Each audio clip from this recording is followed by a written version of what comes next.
everyone! My name is Daisy, and tonight we're embarking on a journey filled with unfathomable strength, crushing burdens, and the ultimate cost of glory. But this time, I'll let Hercules tell the story, in his words. Imagine being born a demigod, destined for greatness, yet burdened with impossible tasks from the moment you could walk. Your enemies?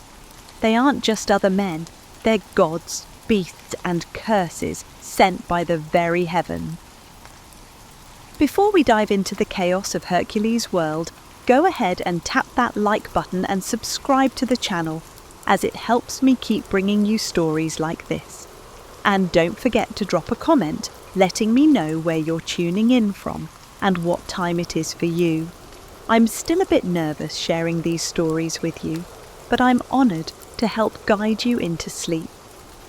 Now, I suggest turning down your lights, perhaps playing some soothing white noise, and immersing yourself in a world where strength is both a blessing and a burden. Let's begin. You'd think being the son of Zeus would come with certain perks, divine healthcare, maybe a celestial trust fund, or at least decent career counselling. Instead, I got biceps the size of tree trunks and a stepmother with serious anger management issues. Hera never fully recovered from Dad's infatuation, and it seemed that venting her frustrations on his illegitimate children was her approach to constructive therapy. My earliest memory isn't of learning to walk or talk, it's of strangling two serpents barehanded in my crib. Most babies get rattles, I got reptiles.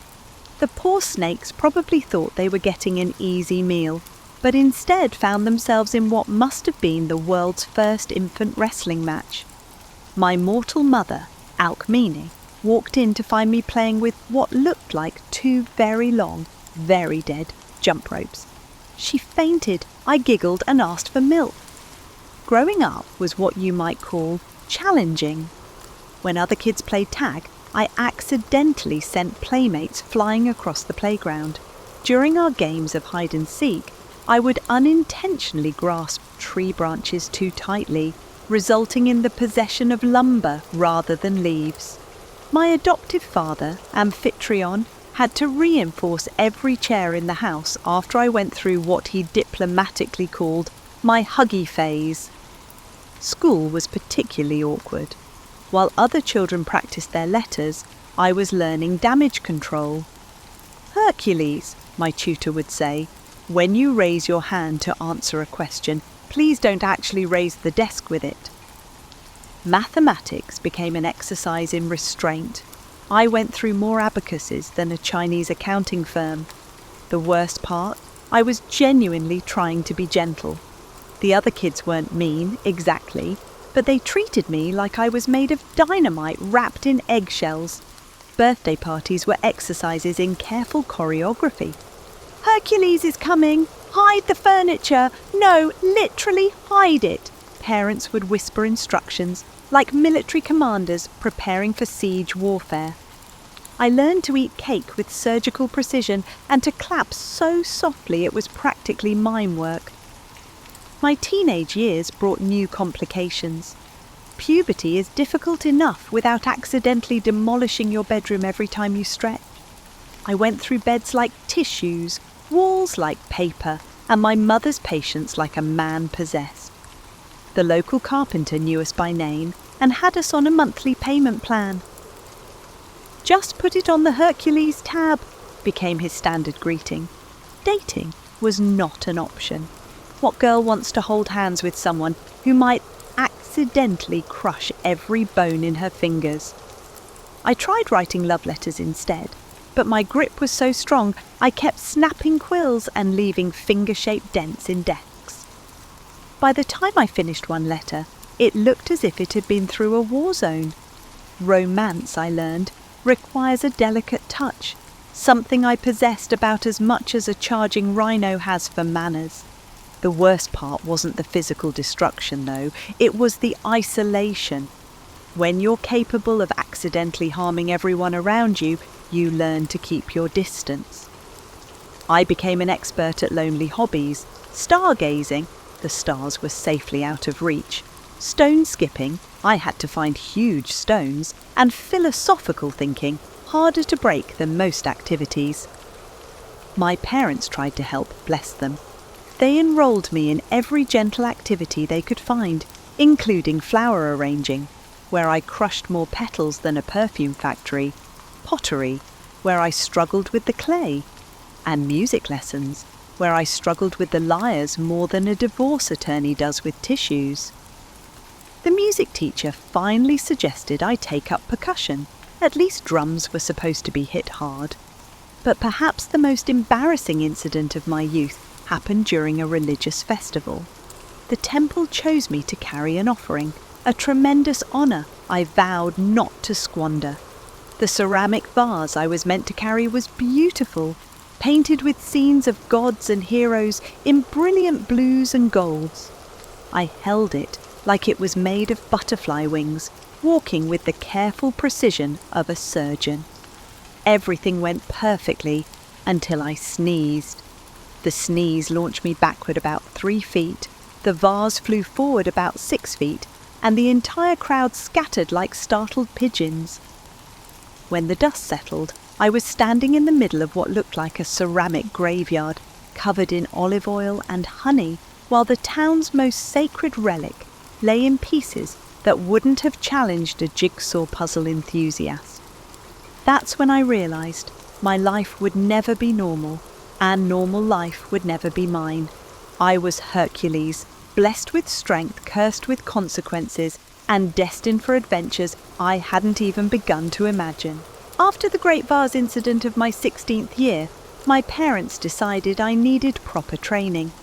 This was not just any training, it was hero training. Apparently, if one cannot control supernatural strength, the next best option is to learn how to channel it productively. They sent me to Chiron, the wisest centaur in all of Greece, who ran what amounted to the ancient world's most exclusive finishing school for future legends. Chiron's Academy for Heroic Arts was located in a mountain valley that looked like the gods had used it as their personal country club. Rolling hills, crystal streams, and an abundance of peace and quiet filled the valley, making a philosopher weep with joy. Of course, within a week of my arrival, the area resembled a construction zone following an earthquake, but I'm digressing. My fellow students were an intriguing bunch. There was Jason, who couldn't stop talking about some fleece he was planning to steal. I tried to explain that sheep generally don't appreciate being sheared without permission, but he insisted it was mythically significant. Theseus spent most of his time practicing his navigation skills with balls of yarn, which seemed like an oddly domestic hobby for a future hero. And Peleus kept going on about some sea nymph he was convinced would fall in love with him. The confidence of youth, I suppose. The curriculum was comprehensive, if unconventional. Morning classes included proper monster etiquette. Always introduce yourself before the fighting begins. Advanced mythology for practical application, knowing which gods to avoid insulting, and basic heroic posing. Apparently, there's a wrong way to stand dramatically on a cliff. Physical training was where I truly excelled. That is, where I truly destroyed things. Our first lesson in weapons handling resulted in me snapping 3 swords, denting 2 shields, and accidentally launching a spear so far it landed in the next valley. Chiron watched this display with the patient expression of someone who had seen everything and was no longer surprised by anything. "Hercules," he said, "perhaps we should focus on your unique advantages." My unique advantages, it turned out, meant learning to fight without weapons. While my classmates practiced swordplay and archery, I learned the ancient art of controlled destruction. The course involved a lot of meditation, breathing exercises, and practice sessions where I learned to punch holes through specific targets without pulverizing everything else in the vicinity. The academic coursework was equally challenging, Someone who lived through most of it taught ancient history, which was awkward. No, Hercules, it wasn't a forgotten borrowed chariot that sparked the Trojan War. Paris really did steal Helen. Yes, it was as stupid as it sounds. Geography involved memorizing the locations of various monsters, which seemed like useful career preparation. Philosophy was my favourite subject, though I suspect Chiron assigned it to me as a form of anger management. We studied the great questions. What is justice? What is virtue? How do you maintain relationships when you're capable of accidentally crushing people during a friendly pat on the back? Okay, that last one might have been specific to my situation. The other students were nice enough not to mention my blunders, but I saw them betting on how long it would take me to break something during morning exercises. The record was 12 seconds. I sneezed during warm-up stretches and knocked over a pillar. They even helped me practice social situations, though their version of help usually involved increasingly elaborate scenarios. Okay, Hercules, Jason would say, you're at a dinner party and someone passes you a delicate wine cup. What do? Hold it cautiously and try not to drink too fast. Wrong? You compliment the craftsmanship first, then hold it with 2 hands, then I break it anyway because I'm nervous about breaking it. We'll work on your confidence. The social aspects of hero school were perhaps the most challenging. These were young men destined for great deeds, and they carried themselves with the kind of swagger that comes from knowing your legendary material. I, meanwhile, was still trying to figure out how to shake hands without causing injury. Making friends required a delicate balance, close enough to connect, distant enough to prevent accidental harm. Romance was even more complicated. The local nymphs and minor goddesses who frequented the area seemed fascinated by the idea of dating a demigod, but less enthusiastic about the practical realities. I tried to court a lovely dryad named Laurel, but our first date ended when I leaned against her favourite oak tree, and let's just say she had to find new accommodation. The low point came during our final examination, a mock quest designed to test everything we'd learned. My assignment was to retrieve a sacred artifact, actually Chiron's favourite wine cup, from a monster's lair, a cave guarded by his pet bear, Arcus, who was about as threatening as a particularly large dog. The task was meant to be completed with stealth and cunning. I opted for the direct approach. 20 minutes later, I emerged from the cave carrying both the cup and Arcus, who seemed more confused than terrified. The cave entrance had been enlarged considerably. Chiron took one look at the geological damage and simply sighed. "Hercules," he said, "I think it's time you learned about your destiny." That evening, he explained what I already suspected. I wasn't meant for a normal life, or even a normally heroic life. My path would be different, more challenging, and probably more destructive. He told me about labours yet to come, about trials that would test not just my strength, but my character. As I prepared to leave the academy, my classmates threw me a farewell party. The farewell party was a touching gesture, although it was held outdoors and only the most durable dishes were used. Jason presented me with a sword, specially forged to withstand my grip. It lasted almost a full minute before showing stress fractures. "Don't worry, Herc," Theseus said, clapping me gently on the shoulder. "We'll all make our mark on the world." I looked at the Hercules-shaped crater I'd accidentally created during the party's opening toast and nodded. Some of us will make bigger marks than others. After graduating from Chiron's academy with what you might generously call mixed results, I decided it was time to settle down and attempt something resembling a normal life. The move was, in retrospect, like a tornado deciding to take up interior decorating, ambitious but ultimately destined for disaster. I married Megara, a princess from Thebes who was either very brave or very naive. Probably both. She had the patience of a saint and the organisational skills of a military quartermaster, which turned out to be essential qualifications for being married to someone who could accidentally demolish furniture during moments of affection. Our wedding was beautiful, though we went through 3 sets of rings during the ceremony. Apparently, I have profound opinions about the "death do us part" section. Megara was wonderful about my works. She child-proofed our entire house, which was ironic since the childlike behaviour was coming from her husband, not any actual children. She installed reinforced door frames, purchased furniture made from the hardest woods available, and maintained a close relationship with every craftsman in Thebes. Our grocery bills were astronomical. Maintaining my physique required enough food to feed a small army. For a while it worked. I learned to cook, very cautiously, to clean, replacement costs were factored into our budget, and to show affection through gifts rather than physical contact. I became quite skilled at flower arranging, since flowers were about the only things I could handle without worrying about collateral damage.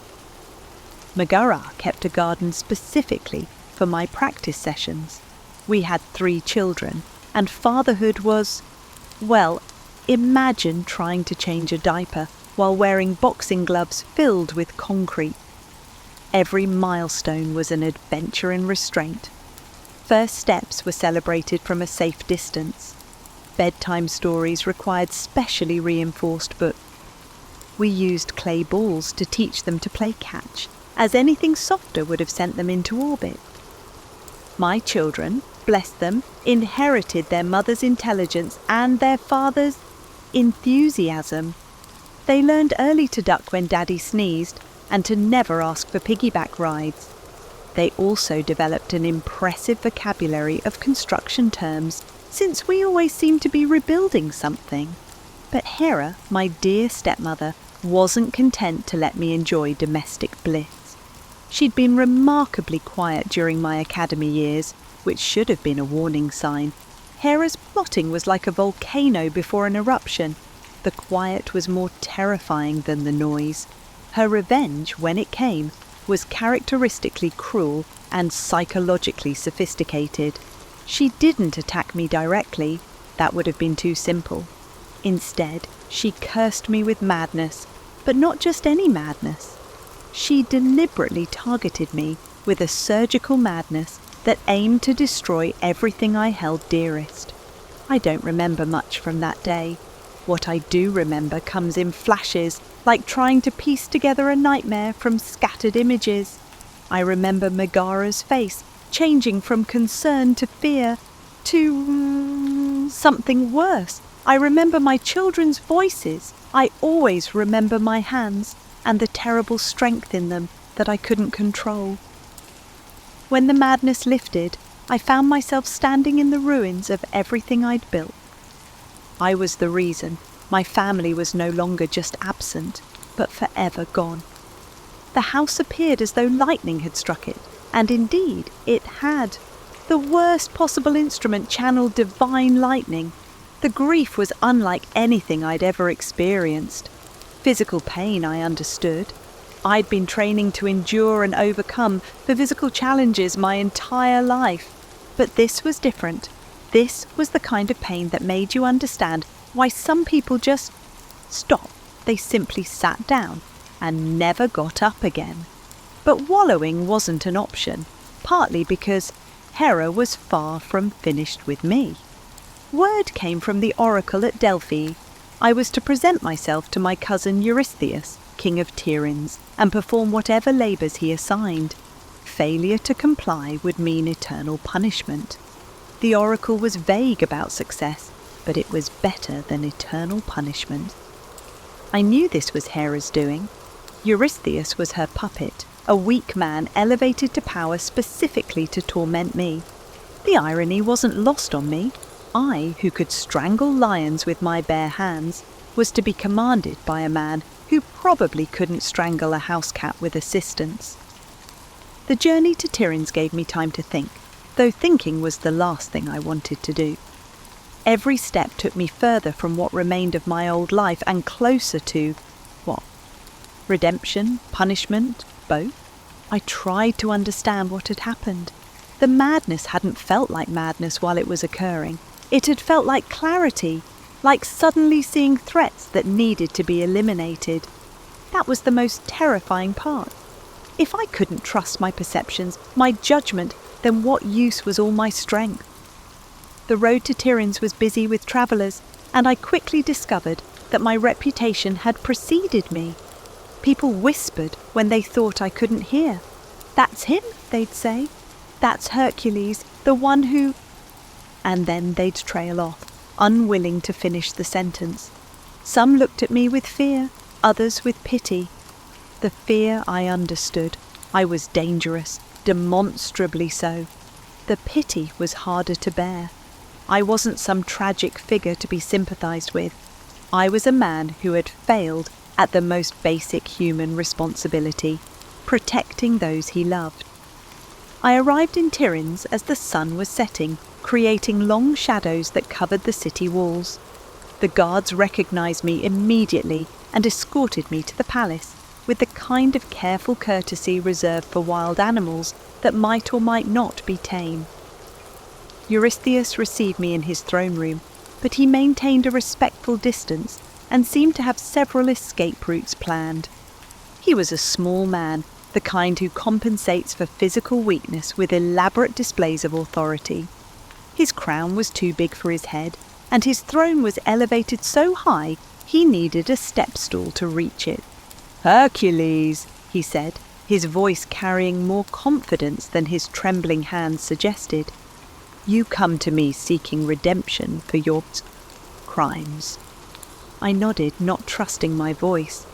The word crimes hung in the air like a sword. "I have tasks for you," he continued. 12 labours that will test not just your strength, but your character. Complete them all, and you may find the peace you seek. 12 labours? It sounded almost manageable when he put it that way. After all, how hard could it be? As I would soon discover, that question was about to get a very thorough, very dangerous answer. Eurystheus wasted no time in giving me my first assignment, and I have to admire his theatrical flair. He had scrolls prepared, complete with detailed maps and what appeared to be professionally illustrated monster profiles. Either he'd been planning the event for years, or he had a very efficient research department. Given that this was Hera's show, I suspected the former.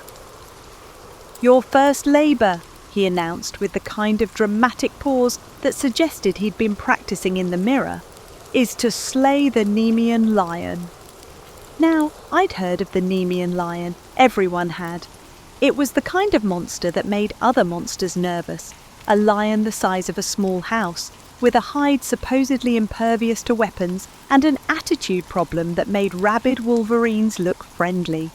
It had been terrorising the countryside around Nemea for months, turning shepherds into fast food and making travellers reconsider their routes. The lion's reputation was built on 2 main selling points. First, no weapon could pierce its hide, and second, it had already eaten several would-be heroes who'd thought they could handle it. The locals had taken to leaving offerings at a safe distance, hoping to appease it, but the lion apparently wasn't interested in vegetarian options. I'll admit, as I approached Nemea, I was nervous. It wasn't about facing the lion, as I had always faced challenges, but rather about the potential for failure. The contest was about showing I could control my strength and be trusted with it again. Finding the lion wasn't difficult. I just followed the trail of terrified livestock and traumatized farmers. Someone with a costly taste in architectural destruction had decorated the cave system where the beast had made its lair. Scattered around the entrance were the remains of weapons, swords snapped in half, spears bent into abstract art, and what appeared to be the remnants of several shields that had been used as chew toys. The lion itself was impressive. Imagine a regular lion, Then imagine it after a year of intensive strength training and anger management issues. Its mane looked like it was made of spun gold, and its eyes held the kind of intelligence that suggested it knew exactly how terrifying it was and enjoyed every minute of it. "Hello there," I said, because I'd been taught that proper introductions were important, even in monster-slaying situations. "I'm Hercules. I'm here about the whole terrorizing the countryside situation." The lion looked at me with what I can only describe as professional interest.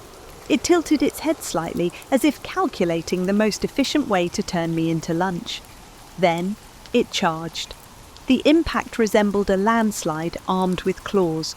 We went tumbling across the landscape, leaving a trail of destruction that would require a team of landscapers to repair. I quickly discovered that the rumours about its hide were accurate. My punches, which could shatter stone, barely seemed to register.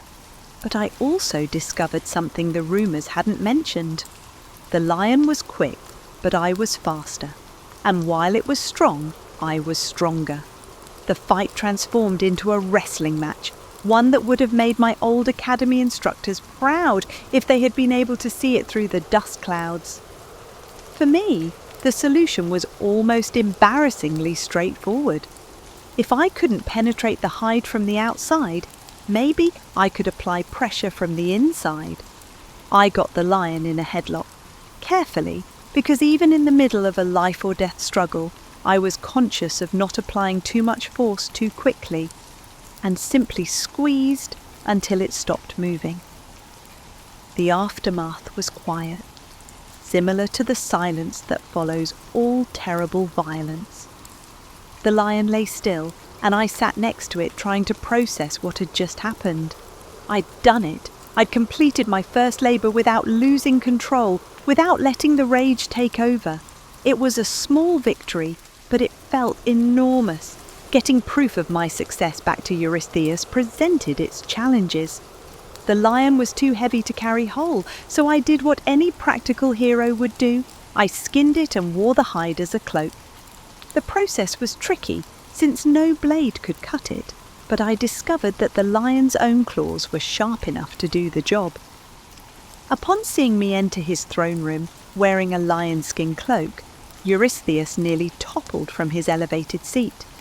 From that day forward, he insisted on conducting our meetings from behind a bronze screen, and I noticed that the palace guards had tripled.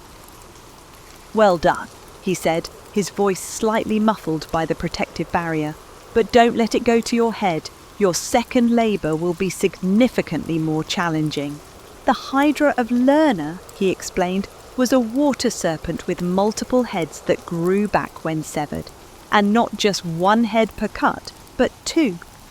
It lived in a swamp that was toxic to most life forms, and its breath was poisonous enough to kill from a distance. Several heroes had already tried to slay it.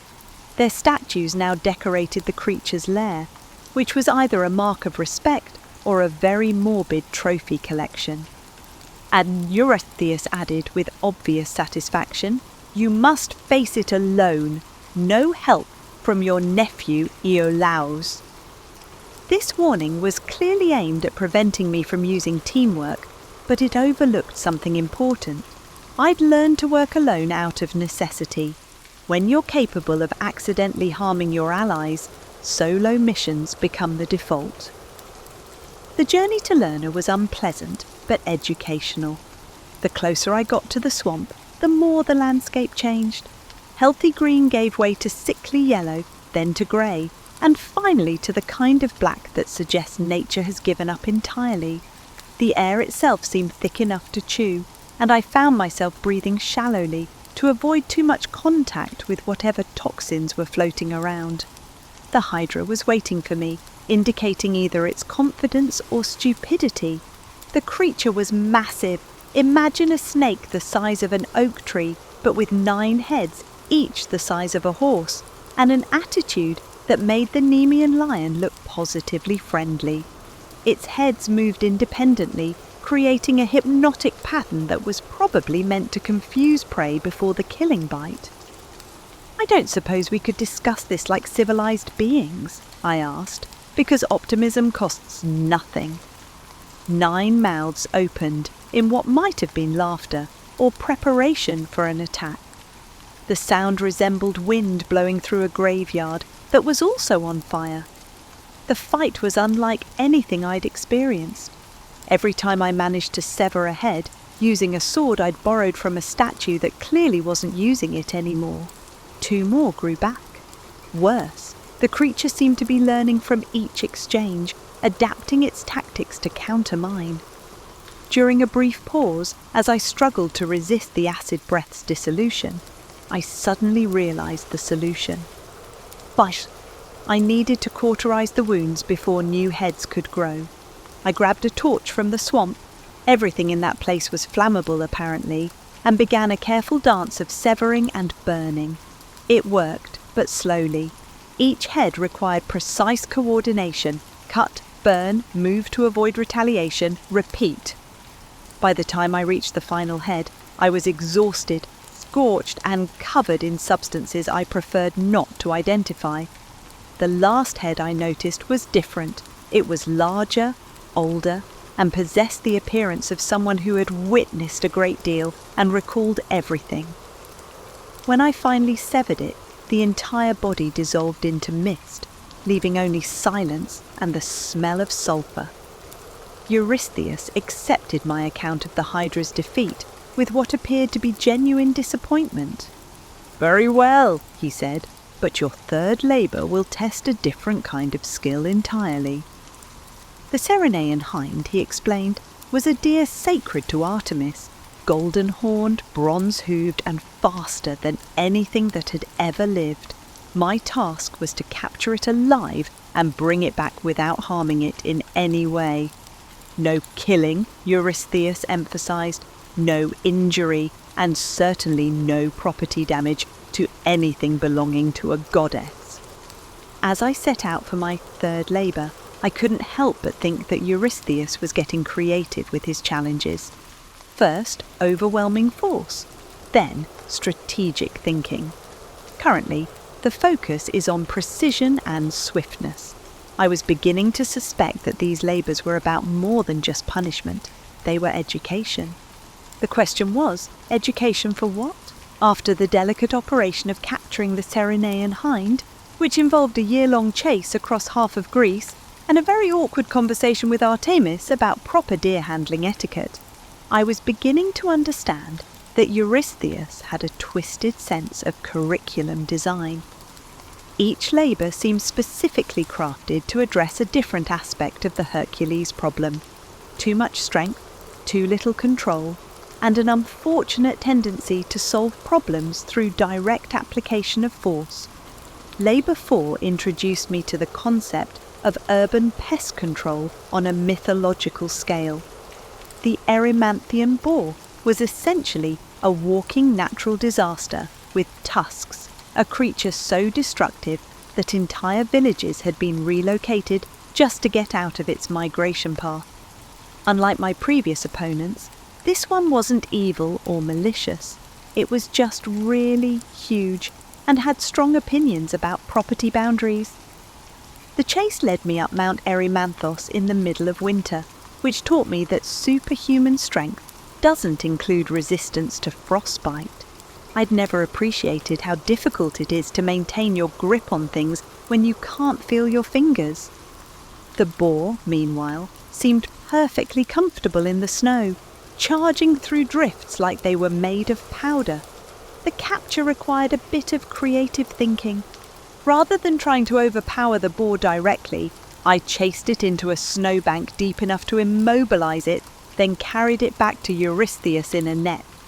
The sight of me walking into town with a struggling, snow-covered boar the size of a small building caused what historians would later call the Great Panic of Tiryns. Eurystheus took one look at the boar and immediately hid in his bronze jar. Apparently, he'd had one specially made for occasions when I brought back living monsters. From inside the jar, his voice echoed metallically, take it away, and bring me proof you've completed the labour." This moment established what became a pattern for our future meetings. Eurystheus would assign the labour from behind his protective barrier, and I would report back to the bronze jar. It was like having a boss who conducted all meetings via intercom from his panic room. Labour 5 was where things got really unpleasant. The Augean stables weren't just dirty, they were apocalyptically filthy. King Augeas owned 3,000 cattle and had apparently never heard of the concept of maintenance. 30 years of accumulated, let's call it biological waste, had created a situation that violated several laws of physics and most principles of basic decency. "You have one day," Eurystheus had announced with obvious glee, "to clean the entire complex." Standing at the entrance to the stables, I realised the challenge wasn't a test of strength. It was a test of problem-solving under extremely unpleasant conditions. The smell alone was sufficient to knock out lesser mortals. I had to breathe through my mouth, and even then I could taste things I preferred not to identify. The solution came to me as I surveyed the local geography. 2 rivers, the Alpheus and the Peneus, ran nearby. With some creative excavation, and by creative I mean involving the complete restructuring of the local water table, I managed to divert both rivers through the stables. The resulting flood was thorough. King Augeas was less than pleased when he discovered that I'd completed the task by essentially turning his stables into a temporary lake. "This is not what we agreed upon," he protested. "It was your responsibility to clean them, not move them." "They're clean," I pointed out. "Cleaner than they've been in decades." "They're also underwater." "That's a design feature. Very modern. Prevents future accumulation." Eurystheus ruled that the labour didn't count because I'd used the rivers instead of manual labour, which seemed like penalising me for efficiency. But I was beginning to understand that fairness wasn't really the point of this exercise. Labour 6 brought a change of pace. The Stymphalian birds were a flock of bronze-beaked, bronze-clawed, man-eating birds that had been terrorising the local population. They were intelligent, organised, and had apparently developed coordinated attack strategies. Fighting them was like aerial combat against a squadron of flying razors. The challenge wasn't just their number or their weaponry, it was the fact that they could fly and I couldn't. Ground-based combat techniques were useless against enemies who could attack from any angle and retreat at will. I needed to level the playing field literally. Athena, in a rare moment of divine assistance, provided me with a pair of bronze castanets created by Hephaestus. The sound they produced was so piercing it could shatter stone. When I played them, and I use the term played very loosely, the birds were forced to take flight, making them vulnerable to my archery skills. The battle was like the world's most dangerous percussion concert. I'd create a sound that would flush the birds from their hiding places, then have approximately 3 seconds to shoot them before they could regroup and attack. It required timing, precision, and a tolerance for noise that would have impressed a construction worker. By the time I reached Labour 7, the Cretan bull, I was beginning to recognise the pattern. Each challenge was teaching me something specific about control, strategy, or adaptation. The bull wasn't just any bull, it was the father of the Minotaur, a creature of divine madness that was devastating Crete with its rampage. King Minos was more than pleased to let me take the bull off his hands. "Please," he said, "take it as far away as possible, preferably to another continent." The bull was magnificent in its fury, pure white, with eyes like fire and strength that rivaled my own. But unlike my previous opponents, this one seemed almost relieved when I finally subdued it. As I wrestled it into submission, I could sense that its madness wasn't natural. It was imposed, artificial. Hera's schemes once again incited a noble creature into destructive fury. Looking into the bull's eyes as it finally calmed, I saw something I recognized. The confusion of a powerful being who couldn't control his actions. It was like looking in a mirror. The journey back to Tiryns with the bull was illuminating. Once freed from its divine madness, the creature was docile, almost grateful. We travelled together like old companions, and I found myself talking to them about the nature of strength and control, and the burden of power that others feared. "You understand, don't you?" I said to the bull as we walked. "What is it like to be strong enough to destroy everything you touch, yet not wise enough to know when to refrain from touching it?" The bull looked at me with what might have been understanding, or it might have been gaffe. Either way, it was the most sympathetic audience I'd had in years. When I delivered the bull to Eurystheus, I noticed that his bronze jar had been upgraded with additional reinforcements and what appeared to be a primitive ventilation system. From inside, his voice sounded more muffled than usual. "7 down, 5 to go, Hercules, but I assure you the remaining labour will test you in ways you haven't even imagined." As I left the palace, I realised he was probably right. Each effort had pushed me to develop new skills, new approaches, and a new understanding of what it meant to be strong. I was no longer just a demigod with impulse control issues. I was becoming something else. The question was, what exactly was I becoming? And would it be enough to find the redemption I sought? Labour 8 introduced me to what modern business consultants might call team-building exercises, except with significantly higher mortality rates. The mares of Diomedes weren't just horses, they were carnivorous horses, fed on human flesh by their owner, King Diomedes of Thrace, who had what you might charitably call unconventional agricultural practices. Diomedes was a challenging monarch, raising questions about the divine right of rulers. He'd been feeding his horses unwilling guests for years, which explained why his kingdom had excellent road maintenance, but a terrible tourism industry. The horses had developed a taste for human flesh and the temperament of caffeinated piranhas. My first mistake was assuming I could handle 4 carnivorous horses the same way I'd handled other large, dangerous animals.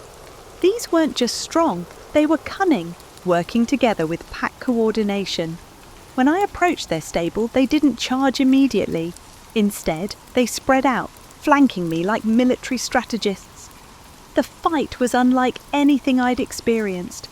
Imagine trying to subdue 4 opponents who can each kick hard enough to shatter stone, bite through armour, and coordinate their attacks while you're trying not to kill them. Capturing them alive was like trying to perform surgery during an earthquake. The solution came when I realised that their aggression was learned behaviour, not instinct. They'd been trained to be monsters. So I tried a different approach. Instead of fighting them, I dealt with their trainer first. King Diomedes was surprisingly easy to defeat, considering his reputation. King Diomedes was a man who only posed a threat when he wielded power over others. Remove his advantages, and he reverted to being a mere bully with grandiose illusions. After our brief but decisive conversation, I fed him to his horses. I realise that sounds harsh, but there's a certain poetic justice in it. The horses, having tasted their master's cooking, seemed to lose their appetite for human flesh entirely. Apparently, Diomedes was tough, stringy, and left a foul aftertaste. The mares became docile almost immediately, as if they were relieved to be free from their forced dietary restrictions. The journey back to Tiryns was actually pleasant. The mares, once properly fed on normal horse food, turned out to be intelligent and well-mannered. We had what I can only describe as philosophical discussions about the nature of corruption and redemption. They were surprisingly excellent listeners. Labour 9 tested my diplomatic skills in ways that no amount of training could have prepared me for. Hippolyta, Queen of the Amazons, possessed a golden girdle given to her by Ares himself. Eurystheus wanted the golden girdle, ostensibly for his daughter, but I suspected he simply enjoyed sending me on impossible errands. The Amazons were everything their reputation suggested, fierce, skilled, and completely unimpressed by masculine displays of strength. When I arrived at their city, I was met not with hostility, but with professional curiosity. They'd heard of me, of course, but they seemed more interested in my technique than my legend. "So you're the famous Hercules," Hippolyta said when we first met. She was tall, athletic, and carried herself with the confidence of someone who had never met a problem she couldn't solve with superior tactics. I was expecting someone taller. "I get that a lot," I admitted, "usually from people who are about to try to kill me." "Oh, I'm not going to try to kill you," she said, with a smile that was somehow more unsettling than any threat. "I'm going to evaluate your worthiness for single combat. There's a difference." The Amazon evaluation process was thorough and educational. They tested not just my strength, but also my speed, endurance, tactical thinking, and, most surprisingly, my ability to work collaboratively. Their training methods were so advanced that I felt like an amateur by comparison. Hippolyta and I spent several days in what amounted to professional development sessions. She taught me advanced grappling techniques, strategic thinking, and the importance of fighting smart rather than just fighting hard. In return, I shared some of the lessons I'd learned from my various labours. "Your problem," she observed after watching me spar with several of her warriors, "isn't that you're too strong. The issue lies in your belief that strength is the solution to every problem. Isn't it? Only if every problem is a nail, and you're a hammer. But most problems aren't nails, Hercules. They're complicated, delicate things that require subtle solutions." When I finally asked about the girdle, I was surprised by her response. "You can have it," she said simply, "but first tell me why you really want it." I recounted my struggles, my quest for atonement for my past deeds, and my attempt to regain trust with authority. She listened without judgment, asking clarifying questions that forced me to examine my motivations. "You're not seeking redemption," she said finally. "You're seeking forgiveness. From others, but mostly from yourself. That's not something you can earn through tasks. That's something you have to choose to accept." She gave me the girdle freely, but her words stayed with me long after I left Amazon territory. For the first time, someone looked past the legend and had the strength to see the actual person underneath. Labour 10 brought me face to face with literal edge-of-the-world geography. Geryon, a three-bodied giant who lived on an island in the far west, owned a herd of red cattle that Eurystheus wanted added to his collection. Getting there required travelling beyond the Pillars of Hercules. Yes, they named them after me. I was as surprised as anyone. To lands where the sun set, and geography became more theoretical than practical. The journey itself was an education in advanced navigation and monster diplomacy. I had to negotiate passage with various sea creatures, island spirits, and beings that existed somewhere between mythology and cartography. The ferryman who finally agreed to take me to Geryon's island charged what he called a hazard fee, though he wouldn't specify what the hazard was. Geryon himself was unique. Imagine a normal-sized man, but with 3 complete torsos sharing one set of legs. The logistics alone were fascinating. Did they take turns making decisions? Did they vote? What happened when they disagreed about where to go? "Welcome to my island," said the first head. "We don't get many visitors," added the second. "Mostly because we eat them," concluded the third, somewhat apologetically. The fight was tactically challenging because I was essentially fighting 3 opponents who shared perfect coordination and a single, very mobile platform. They could attack from multiple angles simultaneously while maintaining perfect balance.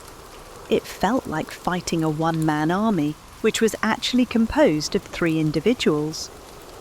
The cattle themselves were magnificent, red as sunset, with an intelligence that suggested they understood more than ordinary livestock. They seemed almost relieved when I defeated Geryon, as if they'd been waiting for rescue rather than theft. The return journey was complicated by the fact that cattle don't travel well by sea, and the various monsters I'd negotiated with on the way out weren't thrilled about providing return passage for a full herd. I ended up having to improvise a cattle-friendly route across most of southern Europe, which involved some creative geography and several unplanned detours. Labour 11 took me to the literal underworld, which was about as pleasant as it sounds. Eurystheus wanted me to bring back Cerberus, the 3-headed dog that guarded the gates of Hades, which struck me as the kind of request that violated several international treaties and at least one fundamental law of nature. The journey to the underworld required finding an entrance, which was more difficult than you might think. Most people who went there weren't expected to return, so the customer service infrastructure was minimal. I finally found a cave that descended far enough to qualify as otherworldly, though the lack of proper signage made navigation challenging. Hades himself was surprisingly reasonable about my request. "You want to borrow my dog?" he asked, sounding more puzzled than angry. "Why?" "It's complicated," I explained. "Something about redemption through impossible tasks." He nodded knowingly. "Family drama. I understand completely.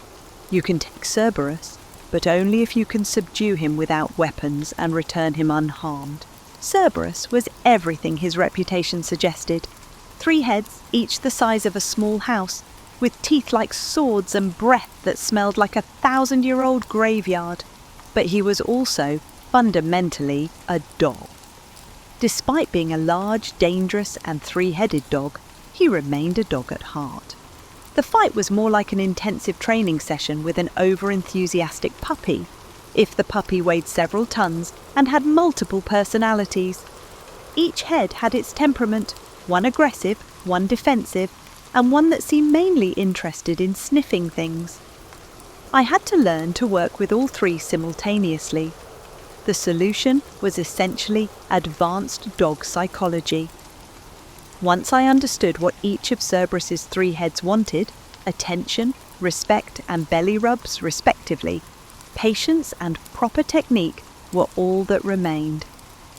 By the time we reached the surface, Cerberus and I had developed what you might call a working relationship. Eurystheus took one look at me walking toward his palace with a 3-headed dog the size of a small building, and immediately upgraded his bronze jar to include what appeared to be emergency teleportation capabilities. From somewhere that sounded very far away, his voice echoed, "Take it back! Take it back immediately!"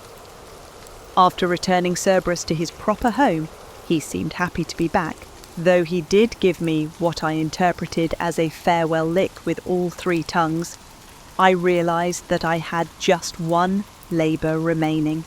I had completed 11 impossible tasks, leaving just 1 remaining. For the first time since this whole ordeal began, I felt something approaching optimism. Whatever the final labour brought, I was no longer the same person who had started this journey. I'd learned controls, strategy, diplomacy, and most importantly, how to think beyond the immediate application of force. What else could we possibly test? Labour 12 began with Eurystheus emerging from his upgraded bronze fortress, looking like a man who had just realised he'd miscalculated something important. For 11 labours, he'd sent me after increasingly dangerous monsters and impossible tasks, and I'd returned each time, often with new skills and disturbing amounts of confidence. "Your final labour," he announced, with less theatrical flourish than usual, "is to descend to the underworld and bring back the golden apples of the Hesperides." I paused.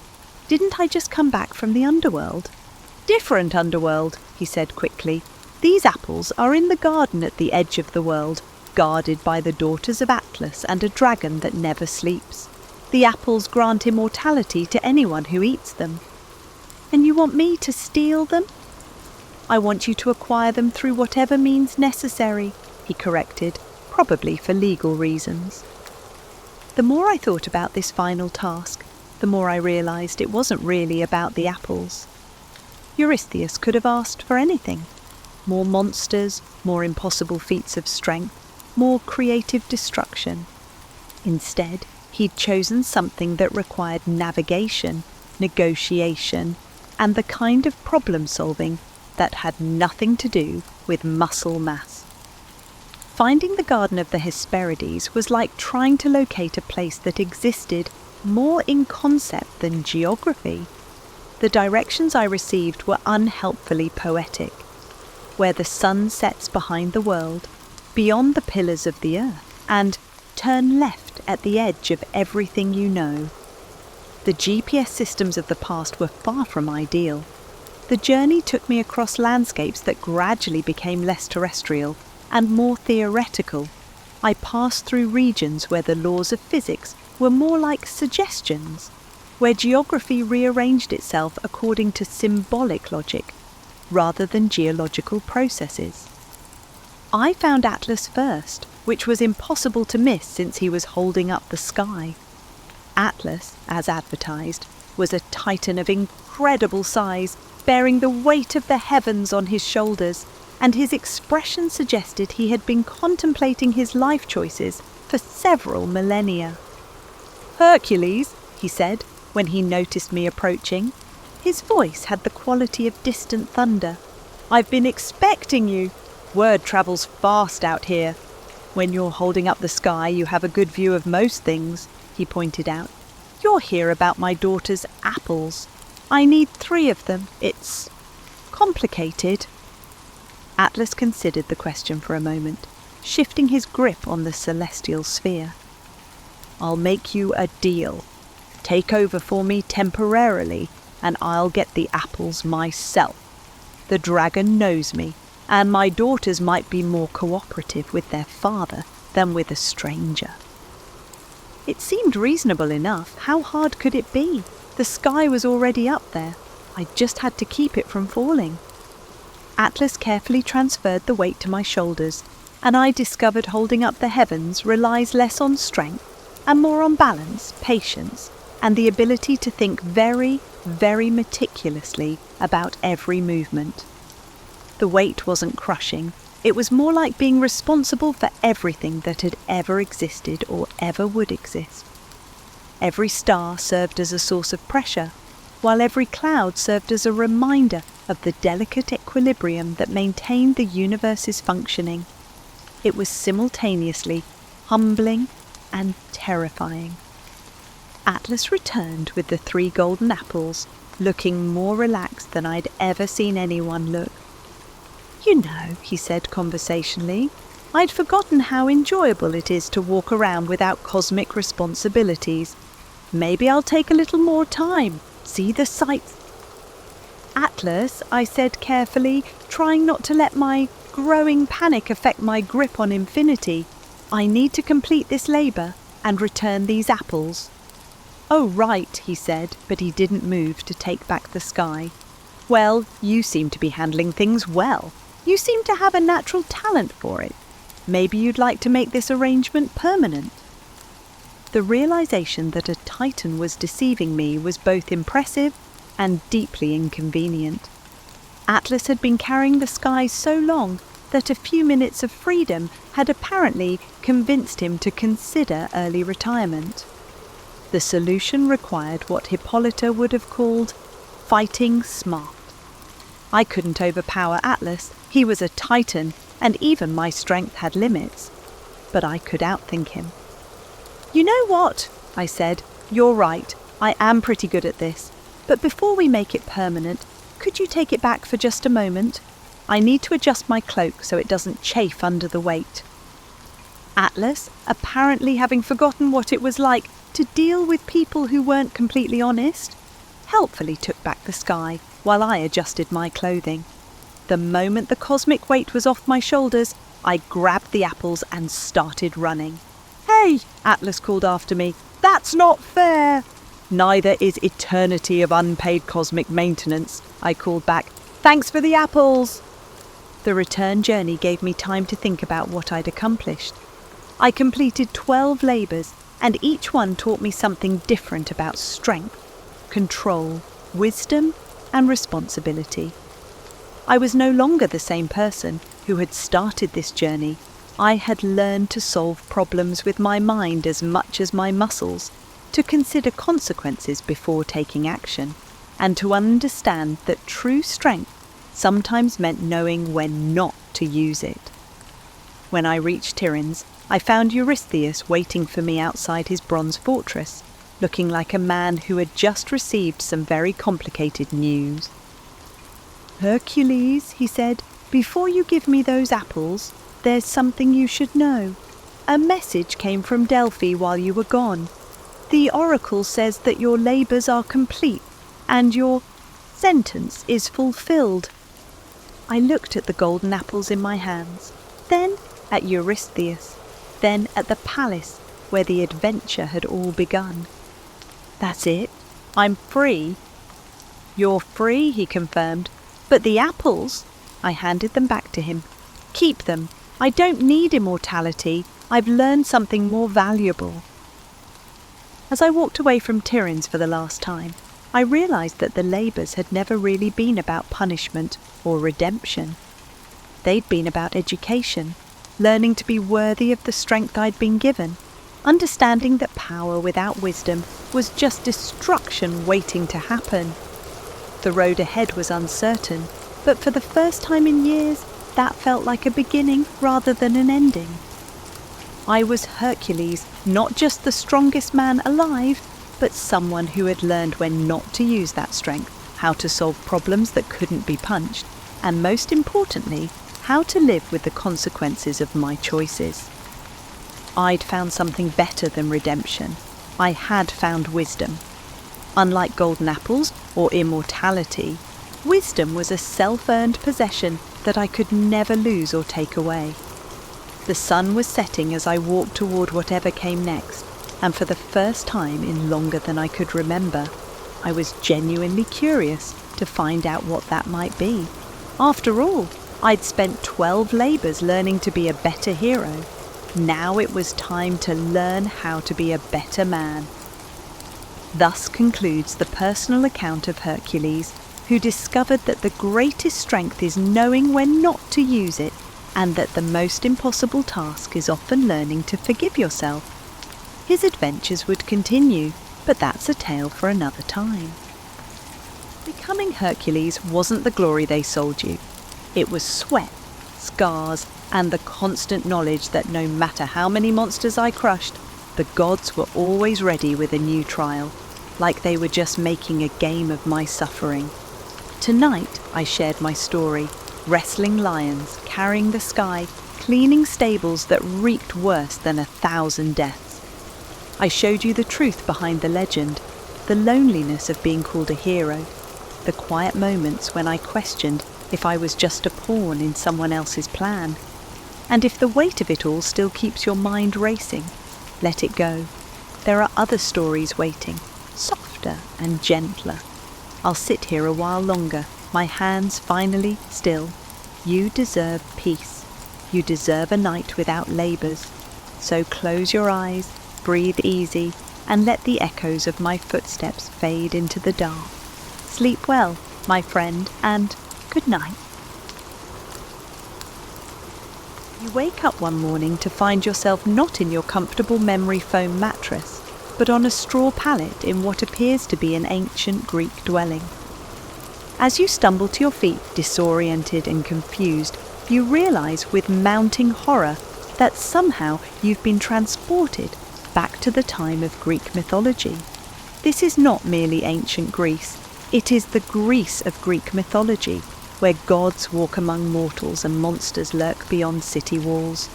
Your initial reaction might be to grab your smartphone and search for how to get back to the 21st century. But unfortunately, that rectangular portal to all human knowledge is noticeably absent. In fact, your entire morning routine has just become impossible. You are left without a coffee maker, running water, and toilet paper. The day has barely begun, and already survival seems questionable. Without our modern conveniences, most of us would be completely lost. Consider your typical morning. You probably wake up to an alarm on your phone, switch on electric lights, flush a toilet, shower with temperature-controlled water, microwave something for breakfast, and check 3 different apps before even leaving your home. None of these luxuries exist in mythological Greece. Instead, you'd wake to roosters crowing or the natural sunlight. Need to relieve yourself? There's a communal latrine down the street, or perhaps just a designated corner of the courtyard. Feeling hungry? I hope you know how to build a fire without matches or a lighter. And don't even think about popping an aspirin for that stress headache that's undoubtedly forming. Modern pharmaceuticals are millennia away, but the lack of creature comforts is merely the appetizer to your day of mythological misfortune. You'd quickly discover that everyday life involves navigating a complex social hierarchy where your status determines everything from what you can wear to where you can go. People would immediately regard you with suspicion as a mysterious stranger with odd speech patterns and no discernible lineage. "Stranger, which oikos do you hail from?" demands a bearded man in a simple chiton. You stammer something about being from Chicago, a place that won't exist for thousands of years. "A barbarian, then," he concludes dismissively. "Perhaps a spy from Persia?" Before you can protest, you notice something peculiar about the city around you. Those aren't just statues of gods, they're actual temples where people are making sacrifices, genuinely believing that Zeus might hurl a lightning bolt their way if displeased. And in this reality, he actually might. In mythological Greece, religion permeates every aspect of daily life, not just a Sunday affair. Make a decision without proper sacrifice? Hubris. Forget to pour a libation before your meal? Disrespect. Walk past a shrine without acknowledgement? You have just offended a deity who, in contrast to the distant gods of modern religions, may take personal offence and punish you by transforming you into a constellation. Speaking of punishment, mythological Greeks had a particular talent for devising creative torment. Remember Sisyphus forever pushing his boulder up a hill? Or Tantalus standing in a pool of water he can never drink, beneath fruit he can never eat? The gods didn't just kill those who offended them, they engineered specifically tailored tortures that lasted for eternity. Even if you managed to avoid divine wrath, you'd still need to earn a living. Without transferable job skills, computer programming isn't particularly useful in the Bronze Age, you'd likely end up as manual labour, assuming anyone would hire a mysterious foreigner. Maybe you'd get lucky and find work at a symposium, serving wine to aristocrats who debate philosophy while reclining on couches. Though as a servant, you'd be expected to remain silent during their profound discussions about the nature of reality. As the sun sets on your first day, you would experience a unique form of exhaustion, unlike anything you've ever experienced before. This is not the mental exhaustion that comes from answering emails or the mild stress of traffic, but rather the bone-deep weariness that comes from hauling water, navigating social landmines, and constantly looking over your shoulder for signs of divine intervention. And all this assumes you've somehow managed to speak ancient Greek, or at least found someone patient enough to decipher your strange tongue. Without language, a society deeply suspicious of the unknown would further mark you as an outsider through gestures and expressions. The stars emerge above, forming constellations that tell stories of heroes and monsters. As you seek shelter for the night, one thing becomes abundantly clear. surviving even 24 hours in the world of Greek mythology would require more than luck. It would demand a complete rewiring of everything you understand about the world and your place in it. And this is all before you've encountered your first mythological creature. Dawn breaks on your second day in mythological Greece, assuming you've survived the night without offending any household gods. You've decided the best course of action is to seek help. Consider seeking a wise oracle who can guide you back home. The term means travel, and in Greek mythology, travel is where things get particularly dicey. Modern travellers worry about flight delays and hotel bookings. Mythological Greek travellers were concerned about road bandits, territorial nymphs, and the constant possibility that an unassuming elderly person asking for directions could actually be a deity in disguise who was testing their hospitality. I'll just stick to the main road, you think, not realising that even the concept of main road is generous in this era. What passes for highways are dirt paths, frequently washed out by rain or blocked by fallen trees. There is no GPS to guide you, and there is no roadside assistance to contact when problems arise. The distance between Athens and Delphi, about 2.5 hours by modern car, would take you nearly 3 days of walking. But distance is the least of your problems. You've barely left the city boundaries when you hear a shuffling in the underbrush. In our world, the culprit might be a squirrel or a rabbit. Could the culprit be a creature from mythological Greece? The options are significantly more concerning. It could be a satyr, those goat-legged followers of Dionysus, who, contrary to their Disney-fied image, were known for aggressive sexual pursuit and drunken violence.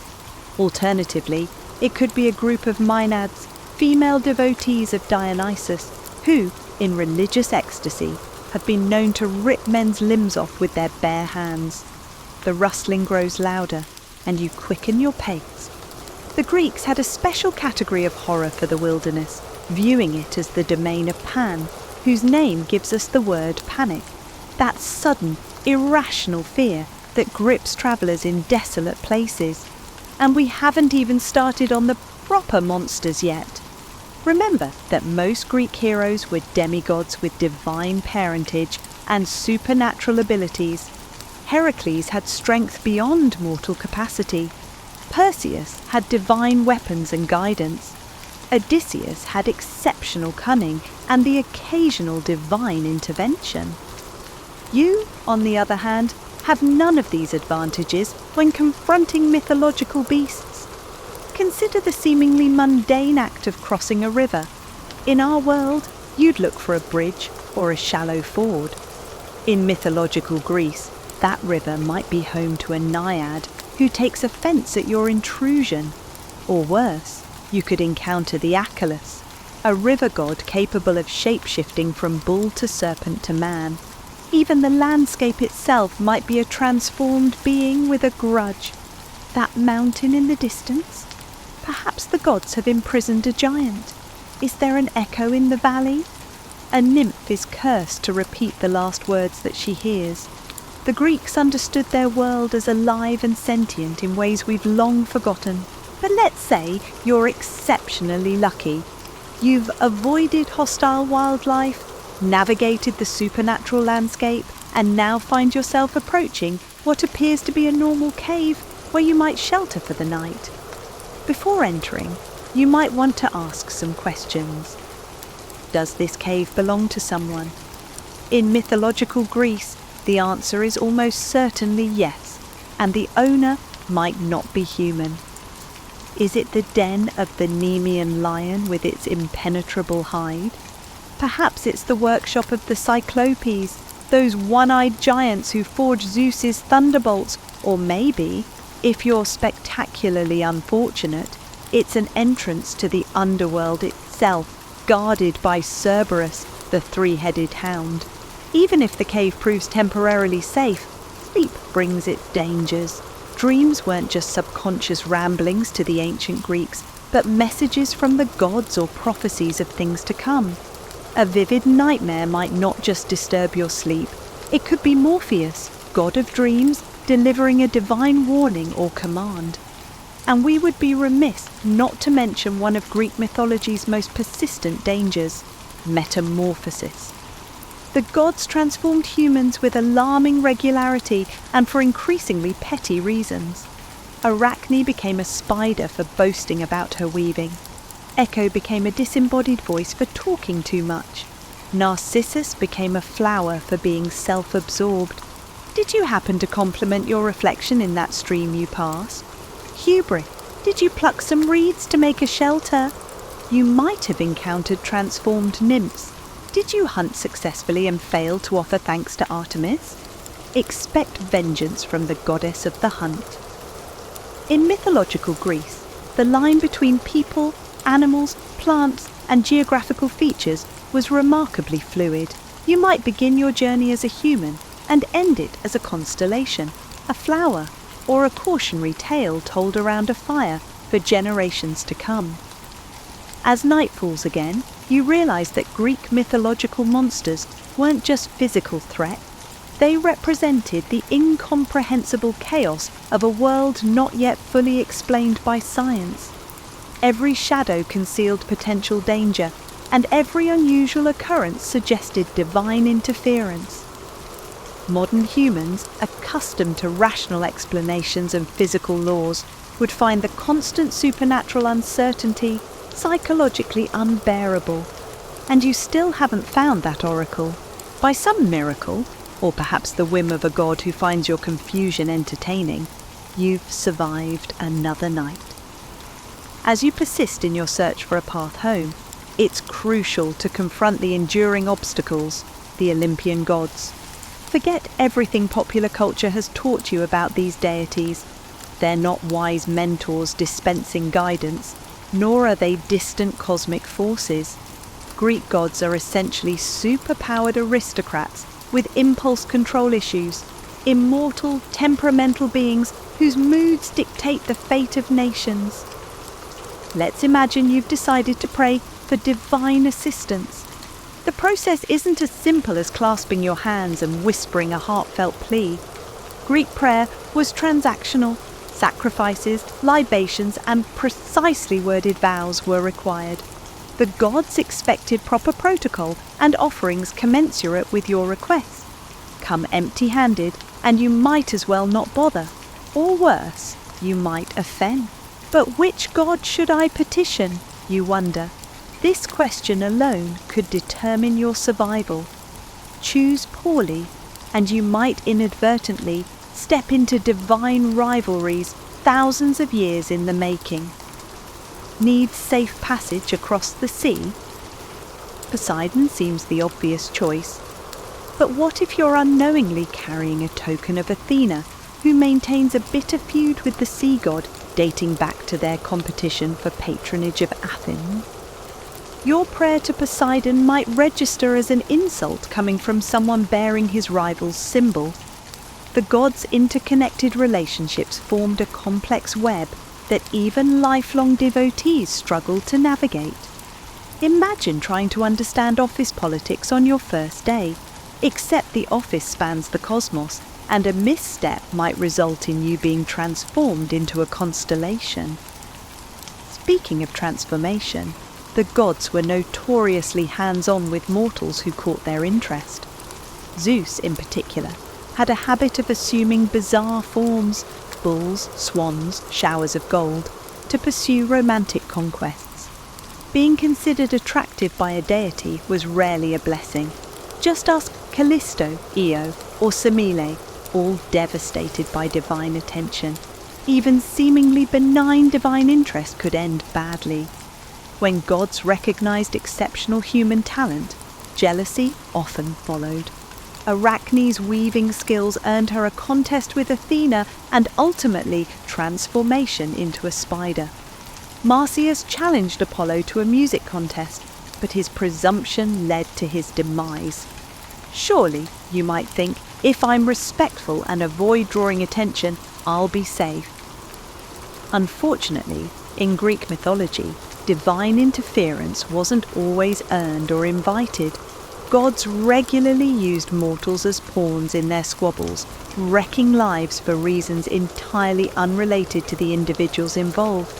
Remember the Trojan War? An entire decade of bloodshed stemming from a divine beauty contest judged by Paris. Countless soldiers died because Hera, Athena, and Aphrodite couldn't settle their dispute among themselves. Even if you somehow managed to avoid personal divine attention, you'd still live in a world shaped by their capricious whims. Droughts, floods, plagues, and storms were all viewed as expressions of divine displeasure. A bad harvest might mean Apollo was offended. A stillborn calf could indicate Hera's wrath. The psychological burden of living in a world where natural disasters carried personal divine messages would be crushing. We haven't even touched on the practical challenges of deity worship.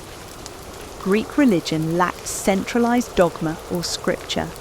Religious practices varied widely by region, with each city favoring different aspects of the same gods or maintaining unique local cults. An offering considered appropriate in Athens might be insufficient or inappropriate in Sparta. As an outsider without knowledge of local customs, every religious interaction would be a potential catastrophe. Use the wrong epithet for Zeus, pour a libation with the wrong hand, or wear the wrong colour when entering a temple. Any misstep could register as impiety. And the gods were watching. Unlike modern conceptions of divinity that emphasize omniscience from afar, Greek gods were physically present in the world. Is that beautiful stranger observing you from across the agora a personification of Apollo in human form? It could be a personification of Apollo in human form. The old woman is asking for shelter. Maybe Demeter is testing your hospitality. Is there an eagle circling overhead? Perhaps Zeus himself is surveying the mortal realm. Even your thoughts weren't private. The gods could perceive mortal intentions, punishing not just impious actions, but impious thoughts as well. The concept of thought crime isn't modern. It existed in a world where deities could literally read minds. As night approaches on your third day, you find yourself instinctively making small offerings before meals and whispering precautionary prayers before crossing rivers or entering groves. This behaviour is not due to genuine devotion, but rather to a growing sense of paranoia. Greek mythology quickly blurs the line between healthy caution and religious obsession when divine retribution is proven to be real. You've begun to understand that in this world, the gods aren't metaphors or distant moral authorities, they're part of the ecosystem. Their power is immediate, their presence constant, and their favour essential, yet impossible to secure permanently. And as you settle down for another restless night under stars that might literally be transformed heroes and maidens, you realise you've only just begun to grasp the psychological reality of living in a universe where the divine is simultaneously intimate and incomprehensible. You've managed to avoid divine wrath and mythological monsters thus far, but now you're faced with a more mundane, yet equally dangerous aspect of ancient Greek life. You've fallen ill. Perhaps it's the unfamiliar food, the physical stress of constant travel, or simply exposure to historical pathogens your modern immune system has never encountered. In the 21st century, you'd reach for over-the-counter medications or visit a doctor. In mythological Greece, healing is an uncertain blend of practical herbalism, religious ritual, and what we can only describe as magical thinking. Your first instinct might be to seek a physician, a follower of Asclepius, the god of medicine. Good luck finding one. Formal medical practitioners were rare and typically served wealthy households or military campaigns. The average person relied on folk remedies passed through generations, often administered by the eldest woman in the household. Let's say you're fortunate enough to find a physician. Prepare yourself for treatment methods that would horrify modern medical professionals. The Hippocratic corpus, the foundation of Greek medicine, was revolutionary for its time, but built on a fundamentally flawed understanding of human physiology. Greek physicians believed health depended on the balance of 4 bodily humours: blood, phlegm, yellow bile, and black bile. Feel feverish? Clearly you have an excess of blood, requiring phlebotomy, bloodletting, to restore balance. The physician would cheerfully slice open your vein and drain a concerning amount of your vital fluid into a bowl, potentially introducing infection through non-sterile instruments. Perhaps your illness manifests with digestive distress. What's the traditional Greek remedy? The traditional Greek remedy involves aggressive purging using emetics and laxatives, some of which are so potent that they could potentially lead to dangerous dehydration. Hellebore, a common purgative, contains cardiac glycosides that can induce heart failure in excessive doses. But surely, you protest, they must have had some effective treatments. Occasionally, yes. Greek medicine included some herbal remedies with genuine medicinal properties. Willow bark, containing salicin similar to aspirin, was used for pain relief. Garlic demonstrated antibiotic properties. Honey, applied topically, helped prevent wound infection. However, these effective treatments were embedded within a broader framework of ineffective or actively harmful practices. You might treat that wound with honey, but it would also contain unwashed wool that harbours tetanus spores. You might treat your headache with willow bark tea, but you could also use cupping or trepanation, drilling holes in your skull to release trapped humours. Surgeons performed surgery, but the only anaesthesia available was strong wine or opium preparations. Surgeons had no concept of germ theory. The idea that invisible organisms cause infection wouldn't emerge for over 2,000 years. Surgical instruments were cleaned for aesthetic reasons, not sterilised. Infection after surgery was almost a given. Beyond these practical limitations, Greek medical theory was inseparable from religious belief. Illness was frequently attributed to divine displeasure, requiring spiritual intervention alongside physical treatment. A physician might prescribe both herbal remedies and sacrifices to Apollo or Asclepius. For serious ailments, sufferers would undergo incubation, sleeping within a temple of Asclepius, hoping the god would provide healing or treatment instructions through dreams. Imagine being deathly ill, dragged to a temple and told your recovery depends on correctly interpreting a fever dream. Women's medicine was particularly problematic. Greek physicians had limited understanding of female anatomy and believed the uterus was a mobile organ that wandered throughout the body, causing various ailments. This wandering womb theory led to treatments ranging from the ineffective aromatic fumigations to lure the womb back into position, to the dangerous physical manipulation of internal organs. Complex rituals and questionable practices governed the already perilous process of childbirth in pre-modern times. Midwives relied on experience and tradition, but when complications arose, options were limited. There were no safe methods to stop hemorrhaging, no post-mortem caesarean sections, and no antibiotics for infection. Mental illness received similar treatment, a combination of physical interventions based on humour theory and religious rituals addressing potential divine causes. Depression might be treated with hellebore to purge black bile, the humour believed responsible for melancholy. People could attribute psychosis to divine possession and treat it through exorcism-like ceremonies. Even if you avoided serious illness, dental problems would eventually emerge. Toothache, your options include clove oil, somewhat effective, extraction without anaesthesia, or cauterization of the gums with hot metal instruments. Tooth replacement meant animal teeth or carved bone tied to existing teeth with gold wire, functional but prone to infection. The absence of spectacles would make age-related vision changes debilitating. Cataracts would be treated by physically pushing the clouded lens aside with a needle inserted into the eye, without anesthesia or antiseptic.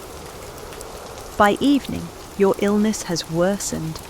In desperation, you might turn to more esoteric healing traditions, mystery cults promising divine intervention, or village-wise women with generations of herbal knowledge. Some of these alternative practitioners might actually possess effective remedies passed down through observation and experience, untainted by formalized but flawed medical theory.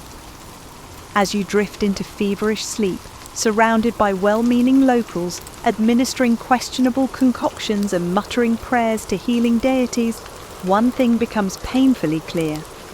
In mythological Greece, surviving illness required as much luck as treatment. The line between medicine and superstition was not merely blurred, it often didn't exist at all. After narrowly surviving your illness, more through luck than ancient medical intervention, you've been invited to a symposium, a Greek drinking party combined with intellectual conversation. Finally, something enjoyable in this mythological nightmare. Or so you think. Modern dinner parties involve casual conversation over a meal, perhaps with some wine and music. A Greek symposium was a highly structured social event with rigid protocols, potential political implications, and ever-present divine oversight. One wrong move could destroy your social standing, or worse, earn you a powerful enemy. Let's start with the basics. You won't be bringing a bottle of wine as a hostess gift. Instead, proper guests arrive with a carefully selected offering that reflects both their status and their relationship to the host. Too modest a gift suggests disrespect. Too lavish implies an attempt to outshine your host. A serious social offence in a culture obsessed with honour and shame. Upon arrival, slaves, yes, slavery was fundamental to Greek society, would wash your feet and hands. This step wasn't merely hygienic but ritualistic. Purification before approaching the household gods. Refuse or perform the ritual incorrectly, and you've committed impiety before even reaching the dining room. Speaking of dining rooms, forget chairs around a table. Men reclined on couches arranged in a U-shape called the andron. Women? Unless they were entertainers or servants, they wouldn't be present at all. Gender segregation was strict, with respectable women confined to separate quarters during male social gatherings. The meal itself begins with ritual libations, pouring wine onto the floor as an offering to the gods. Such an act wasn't optional or symbolic. It was a required acknowledgement of divine presence at the feast.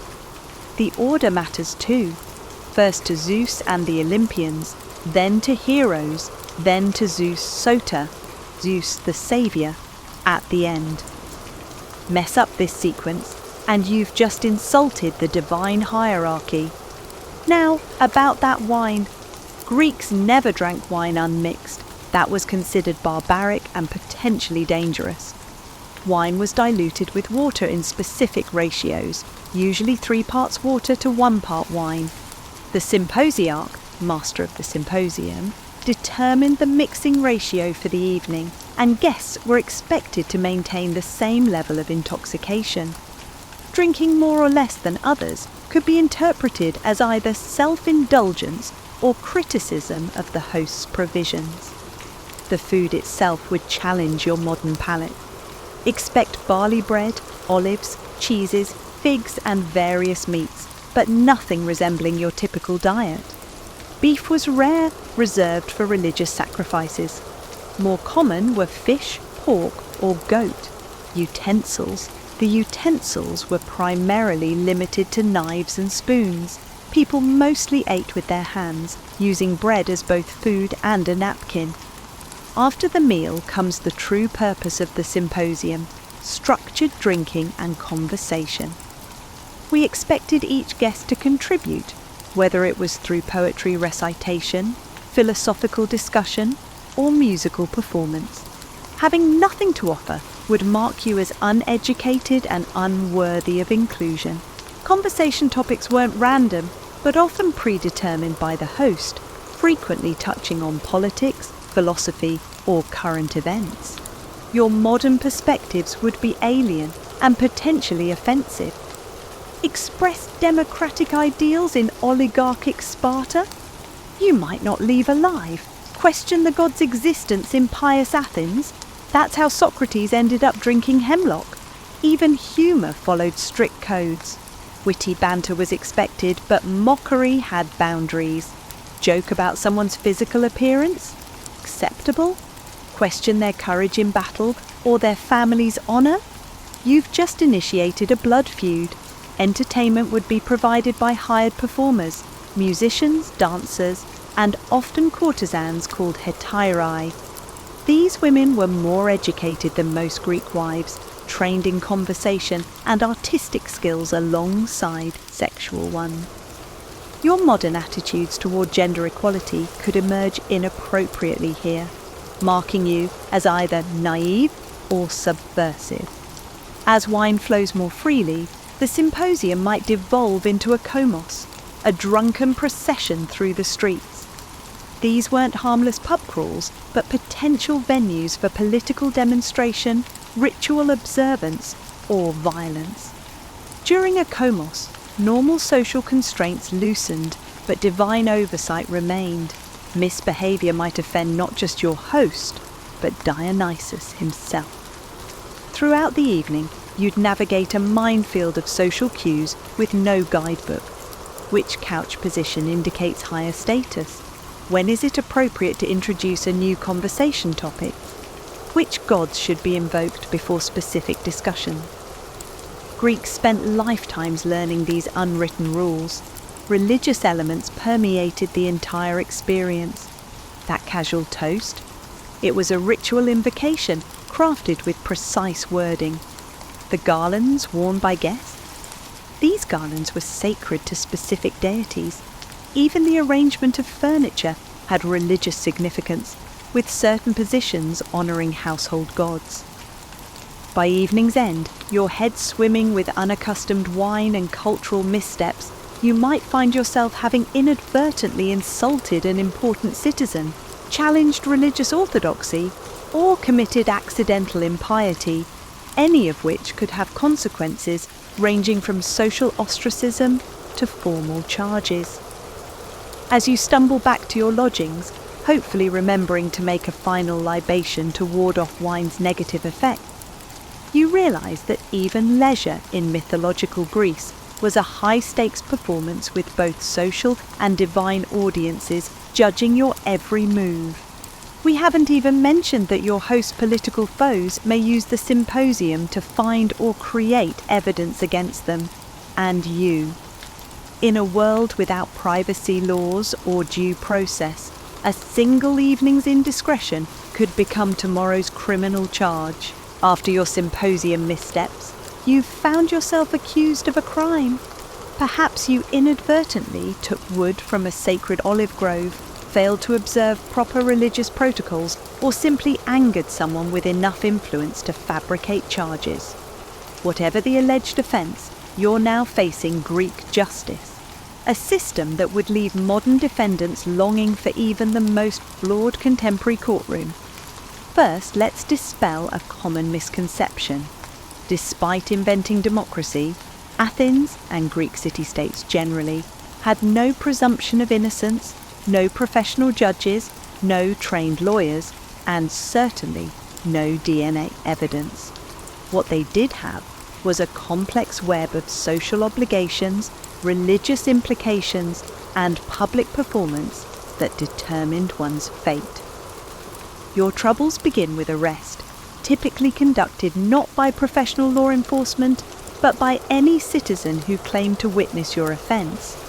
In Athens, these were officially called the 11, magistrates who handled arrests and executions, but in practice, initial detention could be carried out by virtually anyone of citizenship status.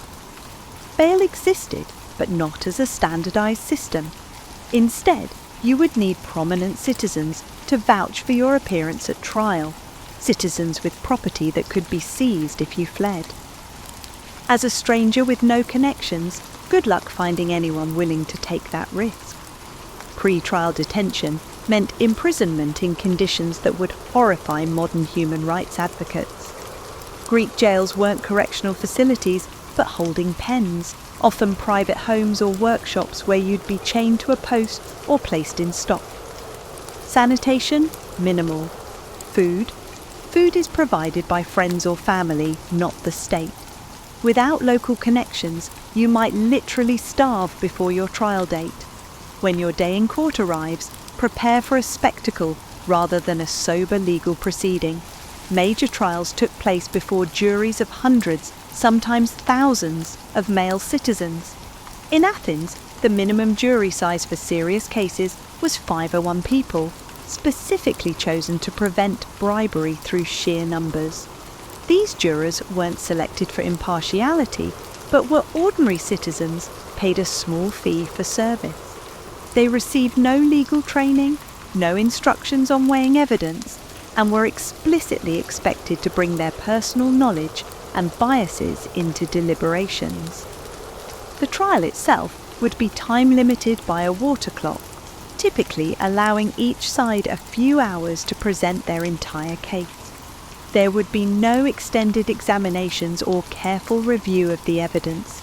How convincingly you could speak within your allotted time would determine your fate. But surely I can hire an advocate to speak for me. Not exactly. While friends might speak on your behalf, professional legal representation didn't exist. Litigants were expected to deliver their speeches, though wealthy defendants often hired speechwriters, logographers, to compose arguments they would memorize and deliver personally. Evidence, as we understand it today, played a surprisingly minor role. Physical evidence rarely featured in trials. Instead, the trials relied heavily on witness testimony, character references, and emotional appeals. Witnesses weren't cross-examined in the modern sense. They simply made statements, often sworn before the gods. After your symposium missteps, you've found yourself accused of a crime. Perhaps you inadvertently took wood from a sacred olive grove, failed to observe proper religious protocols, or simply angered someone with enough influence to fabricate charges. Whatever the alleged offence, you're now facing Greek justice, a system that would leave modern defendants longing for even the most flawed contemporary courtroom. First, let's dispel a common misconception. Despite inventing democracy, Athens, and Greek city-states generally, had no presumption of innocence, no professional judges, no trained lawyers, and certainly no DNA evidence. What they did have was a complex web of social obligations, religious implications, and public performance that determined one's fate. Your troubles begin with arrest, typically conducted not by professional law enforcement, but by any citizen who claimed to witness your offence. In Athens, these were officially called the 11, magistrates who handled arrests and executions, but in practice, initial detention could be carried out by virtually anyone of citizenship status. Bail existed, but not as a standardised system. Instead, you would need prominent citizens to vouch for your appearance at trial, citizens with property that could be seized if you fled. As a stranger with no connections, good luck finding anyone willing to take that risk. Pre-trial detention meant imprisonment in conditions that would horrify modern human rights advocates. Greek jails weren't correctional facilities, but holding pens, often private homes or workshops where you'd be chained to a post or placed in stock. Sanitation? Minimal. Food? Food is provided by friends or family, not the state. Without local connections, you might literally starve before your trial date. When your day in court arrives, prepare for a spectacle rather than a sober legal proceeding. Major trials took place before juries of hundreds, sometimes thousands, of male citizens. In Athens, the minimum jury size for serious cases was 501 people, specifically chosen to prevent bribery through sheer numbers. These jurors weren't selected for impartiality, but were ordinary citizens paid a small fee for service.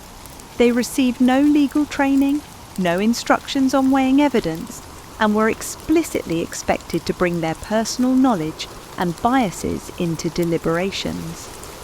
The trial itself would be time-limited by a water clock, typically allowing each side a few hours to present their entire case. There would be no extended examinations or careful review of the evidence. How convincingly you could speak within your allotted time would determine your fate. But surely I can hire an advocate to speak for me? Not exactly. While friends might speak on your behalf, professional legal representation didn't exist. Litigants were expected to deliver their speeches, though wealthy defendants often hired speechwriters, logographers, to compose arguments they would memorize and deliver personally. Evidence, as we understand it today, played a surprisingly minor role. Physical evidence rarely featured in trials. Instead, the trials relied heavily on witness testimony, character references, and emotional appeals. Witnesses weren't cross-examined in the modern sense. They simply made statements, often sworn before the gods. After narrowly escaping legal troubles, perhaps through divine intervention, the gods do occasionally take pity on mortals. You've decided your best chance at returning home is to seek one of the legendary heroes of Greek mythology. Surely, Hercules, Perseus, or Odysseus could help someone in your predicament. This plan reveals a fundamental misunderstanding of Greek heroic figures. Unlike modern superheroes dedicated to protecting civilians and fighting injustice, Greek heroes were complicated, often dangerous figures whose involvement in your life would likely create more problems than it solved. Let's start with the obvious challenge: finding a hero. These weren't public servants with headquarters or consistent territories. Heroes wandered, undertook specific quests, or ruled kingdoms. Many spent significant time in the underworld, on distant islands, or transformed into constellations. Your chances of accidentally encountering one were slim, and deliberately tracking one down was nearly impossible without divine guidance. But let's assume extraordinary luck. You've encountered Hercules himself, Greece's greatest hero, between his legendary labours. Before approaching him with your request, consider his temperament. Hercules was known for berserker rages during which he killed his wife and children. His response to minor slights included murdering guests and servants. Even in his lucid periods, he demonstrated poor impulse control and questionable decision-making. Surely other heroes would be more stable, you might think. Consider Theseus, founder king of Athens. While more politically savvy than Heracles, he abandoned Ariadne on Naxos after she helped him defeat the Minotaur, attempted to abduct Helen when she was just a child, and participated in an ill-fated attempt to kidnap Persephone from the underworld. His judgment regarding personal relationships was catastrophically poor. What can we say about Odysseus, who is renowned for his intelligence? Beyond his decade-long inability to navigate home, albeit with divine interference, his leadership resulted in the complete loss of his crew. His problem-solving typically involved deception, often creating long-term enemies. His cleverness served his self-interest, not the welfare of strangers. The fundamental issue is that Greek heroes weren't defined by altruism, but by their extraordinary abilities, divine parentage, and the magnitude of their accomplishments. Moral character was secondary at best. These were individuals of extreme capabilities and equally extreme flaws, operating in a value system where glory outranked compassion. Even if you found a sympathetic hero willing to help, their assistance would come with significant complications. First, heroes attracted divine attention. both positive and negative. Aligning yourself with Hercules meant navigating Hera's hatred for her husband's illegitimate son. Seeking help from Perseus entangled you with the complicated politics of Zeus, Athena, and Hermes. Heroes rarely operated without divine sponsorship, and those divine patrons had their agendas that rarely prioritized the well-being of mortal tagalongs. Second, heroes accumulated enemies proportional to their accomplishments. Travel with Jason, and you'd face not just the dangers he overcame, but the vengeance of those he wronged. Remember Medea? Jason abandoned Medea after she helped him secure the Golden Fleece, killing her own brother in the process. Her revenge decimated everyone around him. Proximity to heroes meant proximity to the collateral damage of their choices. Third, the heroic lifestyle was inherently perilous. Modern adventure movies edit out the monotony, discomfort, and constant danger of mythological quests. The monotony, discomfort, and constant danger of mythological quests are often overlooked. They were forced to trudge through hostile territories with minimal supplies. They found themselves sleeping in caves or forests that were inhabited by creatures specifically designed by the gods to kill mortals. The attrition rate for hero companions was quite concerning. Consider the mortality statistics for Odysseus's crew or the Argonauts. But perhaps the most fundamental misunderstanding in your hero-seeking plan is the assumption that these legendary figures would recognize your predicament as worthy of their attention. Heroes undertook quests that enhanced their glory, fulfilled divine mandates, or secured political power. Helping a confused time traveller find their way home offered none of these incentives.